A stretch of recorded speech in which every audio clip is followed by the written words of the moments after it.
Welcome to Wager Talk, everyone. My name is Minty, and joining me today is Marco D'Angelo at Marco in Vegas on Twitter, and Tony Finn at WagerTalk on Twitter.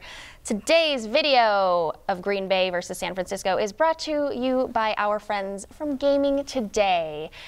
I personally love San Francisco, and Marco, I need you to tell me if I'm going to cash my futures ticket for San Francisco to win the NFC. Please, food dude, take it away.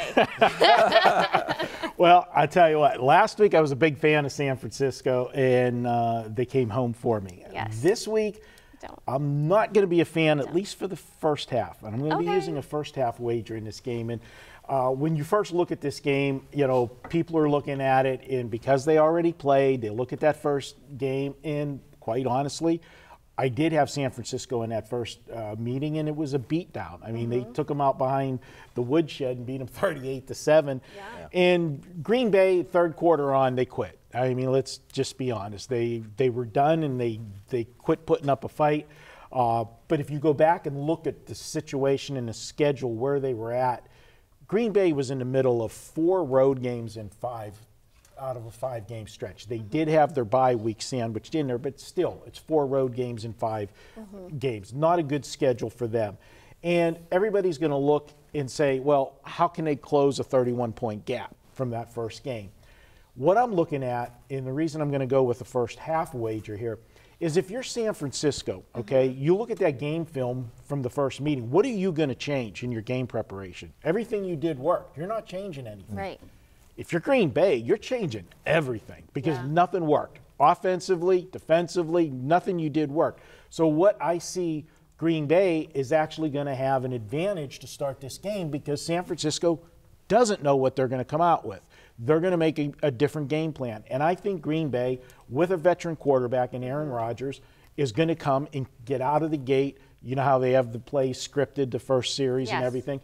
I think Green Bay scores early in this game. You think they're going to come out strong? Come out strong, and then San Francisco can maybe make some adjustments in there. So that's why I'm looking for the first half. Also, let's talk about Jimmy Garoppolo. Last week, even though the final score was dominating, Jimmy Garoppolo didn't have a great game. No, he only passed for like less than 200, right? It was like 100. It was small for him. And then Tevin Coleman really was the star of the game. The running game was tremendous. The defense was tremendous.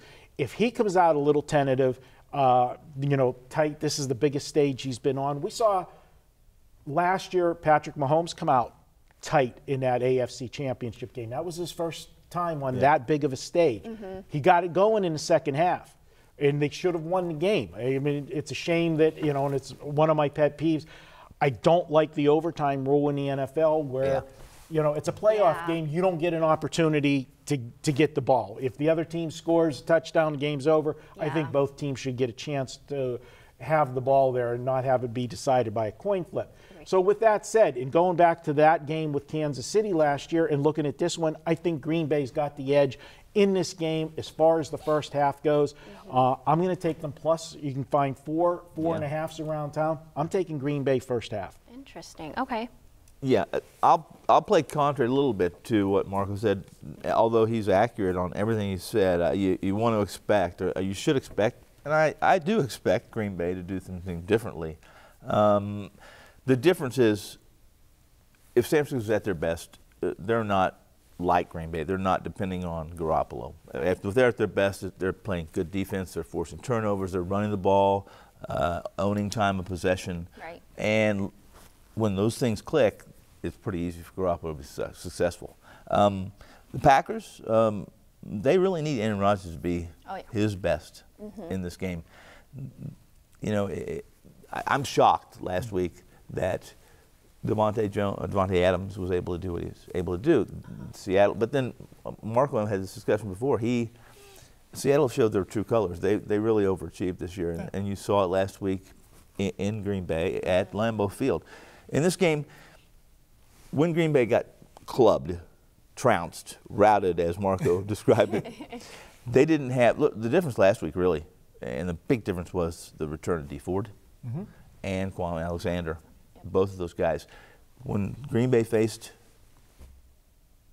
when Green Bay faced San Francisco in Levi, or Levi's field, there was no Alexander, there was no D Ford. Right. And Aaron Rodgers still got sacked 6 times. So here's the deal. I think every edge in this game lies in the corner of San Francisco, save the experience of a quarterback. So Garoppolo's got some responsibilities here. He has to play this well, and you can trust Shanahan's going to make the right calls. But like any game, sometimes it bounces the ball, decides the game. One last thing to point out, too, from last week. Difference, you've got in Aaron Rodgers, which, granted, he didn't have his best game. He had a horrible game, one of the worst of his career in the last meet. But I'll still take a subpar Aaron Rodgers over a Kirk Cousins. We saw last week with Kirk Cousins, when Cook couldn't run the football, Kirk Cousins did nothing. And that's been the knock on Kirk Cousins all along. Aaron Rodgers can carry a team by himself. We've seen it. He's done it for how many years? I mean, Green Bay's not been loaded. 36 years old. That's quite a few years. He's older than me. All right, guys, thank you so much. WagerTalk TV users get $25 in wager bucks added to your account after your first purchase at WagerTalk.com and SportsMemo.com.